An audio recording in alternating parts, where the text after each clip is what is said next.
press conference starting. Okay, ready? Okay, we're good.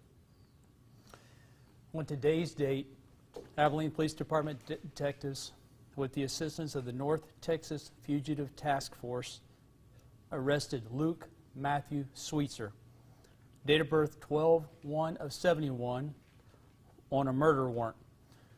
Sweetser was located in the city of Dallas and taken into custody at approximately 5:05 p.m. His bond is set at $750,000. The murder warrant stems from the ongoing death investigation of Thomas Niblo, who was murdered on December 12, 2016. Tom's family has been notified of Sweetser's arrest. I am very thankful for many people and organizations that assisted the Abilene Police Department. The North Texas Fugitive Task Force is comprised of the U.S. Marshal Service, the Dallas Police Department, and the Dallas County Sheriff's Department. They were instrumental in Sweetser's arrest this evening. The FBI has also assisted over the course of several years, and I remain very thankful for their help in processing electronic evidence. I'm also very thankful for the diligent APD detectives, officers, supervisors, crime analysis, the property and evidence technicians that had to process literally hundreds, if not thousands, of pieces of evidence, the forensic employees. All of them remain committed to bringing this case forward for consideration of prosecution. Because we have worked diligently on this, and because it has been such an interest to our community, and rightfully so, I want to specifically mention some of our police employees who have had an instrumental role in this arrest. Detective Paul Martinez, Sergeant Will Ford.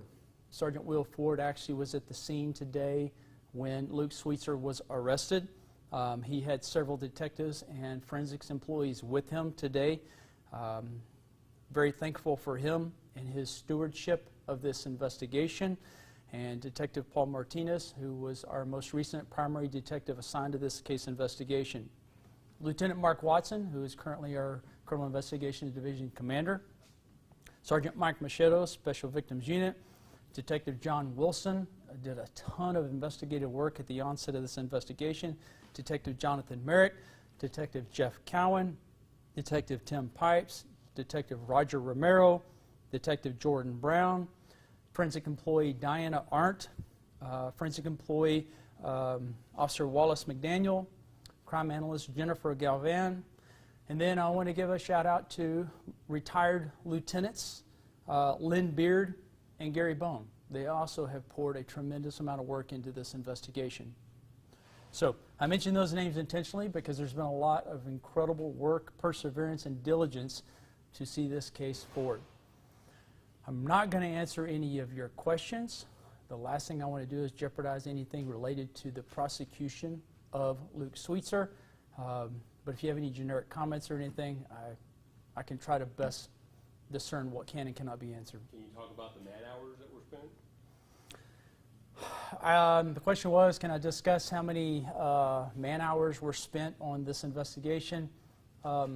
As I alluded to, Tom Niblo, a friend to many, many people, obviously a son, a husband, a father, murdered in December of 2016. We have not ever stopped investigating this offense since its inception.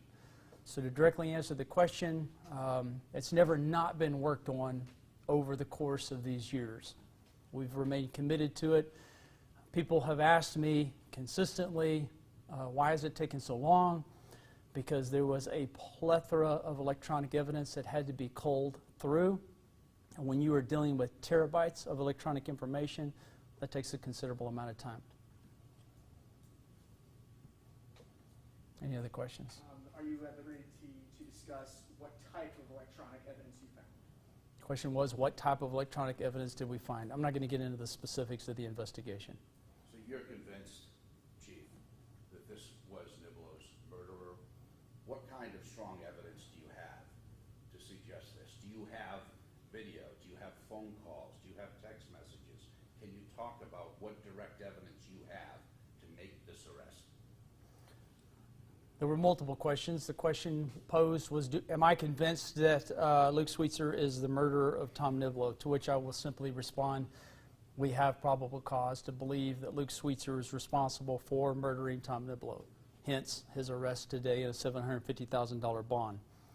Your follow-up questions stem from what types of evidence do we have? I'm not going to speak specifically to what types of evidence. I will just tell you that we have a lot of evidence had to be carefully gone through. This has been a very high-profile case, Chief, as you know. There's been a lot of speculation about the murder, the suspects, and so forth. Can you tell the people of Abilene, once and for all, that this case is solved? Can I tell the people once and for all that this case is solved? I don't think a case is technically solved until it is successfully prosecuted. And so we are committed to this investigation all the way through a successful prosecution. Hence this very short press conference. I don't want to do anything to jeopardize our district attorney's office in presenting this. I think the Niblo family is looking for some justice, and it's been a long time in coming, but it is here. Today has arrived. This is a day that I have been looking forward to for so many reasons. So today I join the Niblo family in saying Luke Sweetser has been arrested. That's about all I'm going to say. Chief, what jurisdiction issued the arrest warrant? Was it which court or It was presented to the Taylor County Grand Jury today. the County? Taylor County. Taylor County Grand That is Jury correct. today. Chief, has he admitted to murdering Niblo? I'm not going to answer that question, John. Thanks, Chief. Thank you. All right. Thank you. All right, Chief.